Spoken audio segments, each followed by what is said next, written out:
For 3 days, I went without food. No, I wasn't given food, no access to my family, no access to my lawyers, to my legal representation. I did not take bath, I did not take water, and that was a very inhuman treatment accorded to me. I'm Babu Owino, Member of Parliament in Embakasi's constituency. I was arrested on Tuesday, the 18th day of July 2023 at Jomo Kenyatta International Airport around 9 p.m, handcuffed, blindfolded, and thrown in a boot of a Subaru car, driven in the middle of nowhere, put in a solitary confinement. For 3 days, I went without food. No, I wasn't given food, no access to my family, no access to my lawyers, to my legal representation. I did not take bath, I did not take water, and that was a very inhuman treatment accorded to me. If a member of parliament can be treated in a very harsh way, what is happening to normal Kenyans? I want to take this opportunity to condemn such acts. The only mistake I made was to fight for Kenyans. And as a leader, an elected member of parliament, I'm a voice of the voiceless. I'm a messenger. You can kill the messenger, but you will never kill the message. You can harass the messenger, but you will never destroy the message that is delivered. And if fighting for Kenyans is what will cost me my life, so be it. I'm an elected member of parliament whose role is to fight for Kenyans, is to fight for the downtrodden, is to fight for the people who are languishing in abject poverty, is to ensure that I deliver the best to them. And that is what I've been doing. Since I was a student leader, I was fighting for the interest of Kenyans, and I will continue fighting for the interest of Kenyans. I will never be gagged. And in fact, what you're doing to me and what you're doing to other leaders will just catalyze this reaction. We will do it even better. We will ensure that we will never be intimidated, we will never be cowed. As you can see, there are very harsh conditions in this life. Life is unbearable. The cost of living must come down. The price of fuel must come down. The price of hunger must come down. The price of other commodities must come down. A good leader is one who ensures that his people do not suffer. Subjecting people to these harsh conditions, to suffering, means that you are fighting for a personal interest. This government rode on the back of the hustlers, the same hustlers of whom they are destroying on a daily basis. They are killing them, unleashing policemen to kill them, to maim them, to cause injuries on them, and that is not fair at all. On a daily basis, you blame Raila to be the cause of the deaths of the people. Raila did not give instructions to the police to use brute force, to use the extrajudicial means to gag people from fighting for their inherent and inalienable interest, not only spiritedly but also religiously.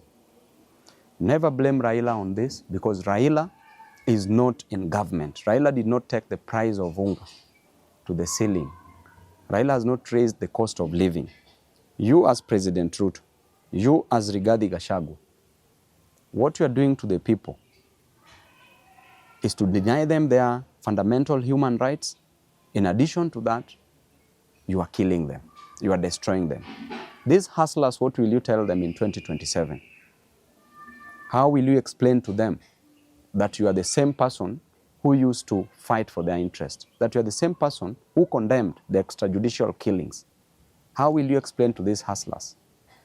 And I can tell you, even in the Bible itself, a story is told in the book of 1 Kings from chapter 12.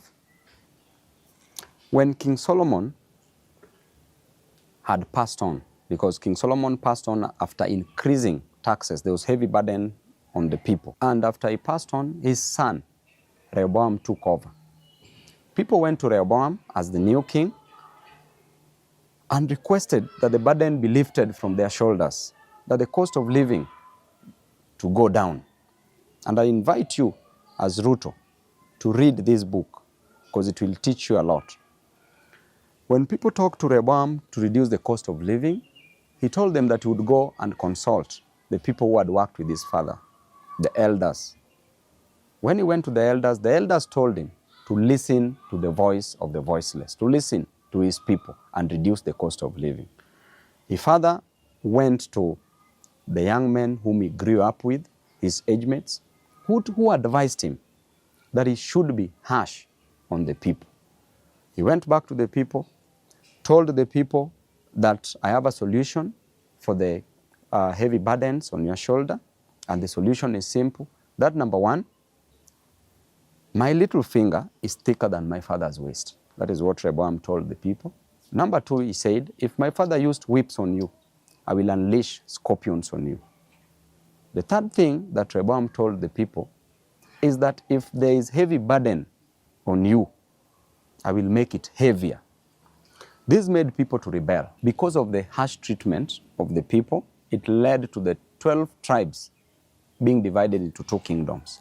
One kingdom was the kingdom of Judah, which comprised of the two tribes, ruled by Rehoboam as the king, just as what is happening.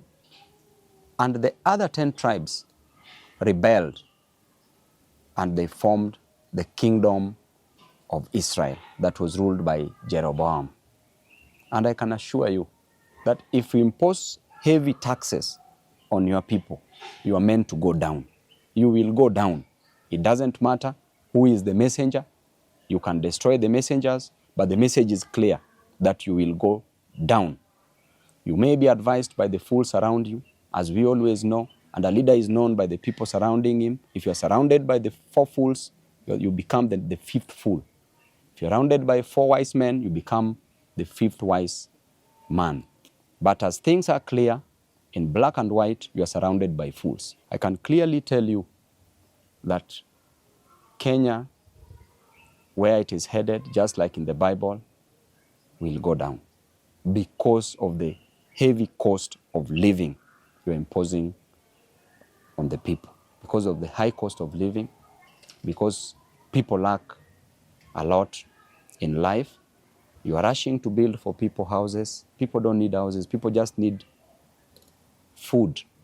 People need school fees. And as a leader, I know what it is to lack food. That's why I will fight for them, because I lacked food at some point. If you tell me you lack food, I know what it is to lack food. If you tell me that you lack school fees, I know what it is to lack school fees. You are rushing to build for people houses, which is not a main challenge, but people's main challenge is the food. Just let the cost of living come down. If it doesn't come down, it must be forced to come down.